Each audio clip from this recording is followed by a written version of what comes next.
तो यहाँ पुस्तकालय की बात हो रही है। कह रहा है कि किताब उठा लिया वहां से भाड़ा पर तो 3 दिन का पैसा लग जाएगा, फिक्स है, 3 दिन लेना ही लेना है। और इसके बाद प्रतिदिन का चार्ज अलग से लगेगा, प्रति 1 दिन का चार्ज अलग से लगेगा, 3 दिन का फिक्स है। जैसे टेम्पू में था ना, ऑटो में, कि 5 रुपया फिक्स था या जो भी है, 15 रुपया 5 रुपया फिक्स था, इसके बाद प्रति किलोमीटर किराया वाला बना था ना। तो बस इसमें भी वही है, पुस्तकालय लाइब्रेरी से बुक उठाया जा रहा है, जिसमें कहा जा रहा है कि 3 दिन का, हाँ दूसरा का 5वां, कि एक नियत किराया की बात हो रही है, 3 दिन के लिए फिक्स किराया है नियत, और प्रतिदिन अतिरिक्त किराया है। और सरिता ने 7 दिनों तक जब पुस्तक रखी तो कितना हो गया उसका किराया? हाँ, वहीं सूजी ने रखा कितना दिन? 5 दिन, तो कितना किराया हो गया? 21। ठीक है, तो इसमें क्या पूछ रहा है पहले बताओ? नियत किराया और प्रतिदिन, यही ना पूछ रहा है, तो वही लिखेंगे। मान लिया कि पुस्तक का 3 दिन का जो है नियत किराया 100 रुपया है तथा प्रतिदिन किराया y रुपया हो गया। कह रहा है कि सरिता कितना दिन के लिए पुस्तक लेती है?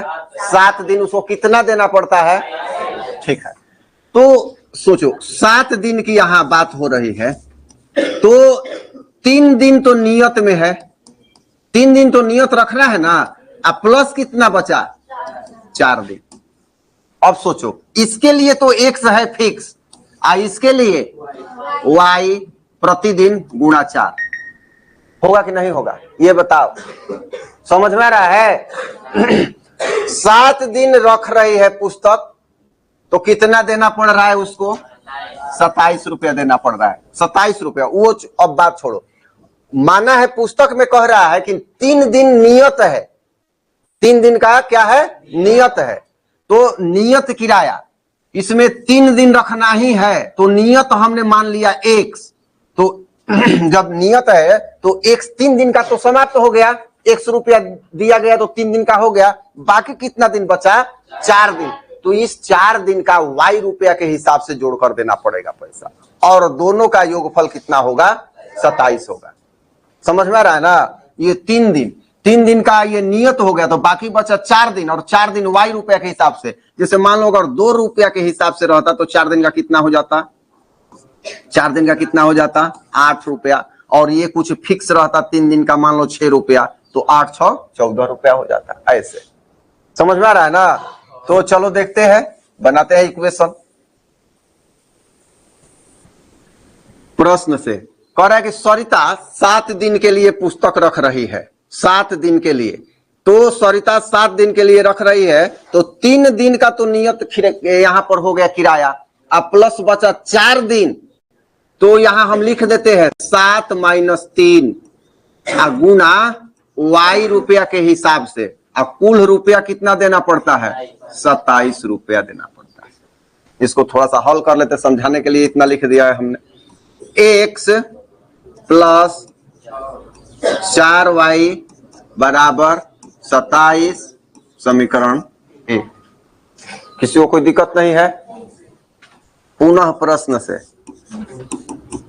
अब कह रहा है कि जो सूची है ये 5 दिन की तब पुस्तक रख रही है, तो 5 दिन में से को दिन नियत चला गया? 3 दिन नियत चला गया, तो उसके लिए कितना दिन और बचा? 2 दिन बचा। ठीक है, तो 3 दिन का कितना रुपया हो जाएगा सूची के लिए? बोलो 1। और को दिन बचा? 2 दिन। मतलब 5 दिन रख रही है, तो 5 में से तो 3 दिन नियत में चला गया, अब बाकी जो बचा दिन वो y रुपया के हिसाब से देगी, तो कुल कितना रुपया? 21 रुपया लग रहा है। x प्लस 2y बराबर 21 समीकरण नंबर,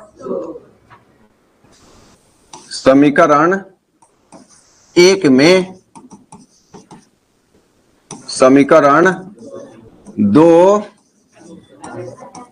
घटाने पर, समीकरण 1 है x प्लस 4y बराबर 27, x प्लस 4y बराबर 27, और समीकरण 2 है x प्लस 2y बराबर 21 माइनस माइनस माइनस, ये कट गया, नहीं माइनस नहीं, 2y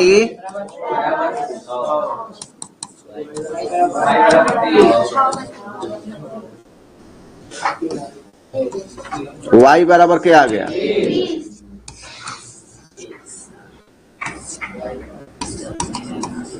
समीकरण 1 में y का मान रखने पर x प्लस 4y बराबर 27, x प्लस 4 और y के जगह पर कितना रखना है 3 और बराबर 27, तो x बराबर चौरतिया 12, 27 माइनस 12, तो x बराबर क्या हो गया 15। अब x क्या माने हैं 3 दिन के लिए नियत, 3 दिन का नियत किराया,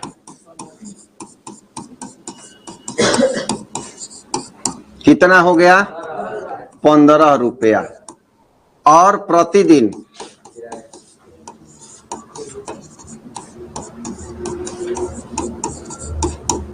कितना रहा है 3 रुपया। चलो जोड़ के देखते हैं, 7 दिन के लिए कितना लगा है 27 लगा है ना, देखते हैं आता है कि नहीं। तो 7 दिन के लिए लेते हैं तो 15 रुपया तो फिक्स हो गया 3 दिन के लिए 15, और बाकी बचा 4 दिन, तो 4 तिया 12, 3 रुपया के हिसाब से जुटेगा ना, तो 15 12 कितना हो गया, ठीक है।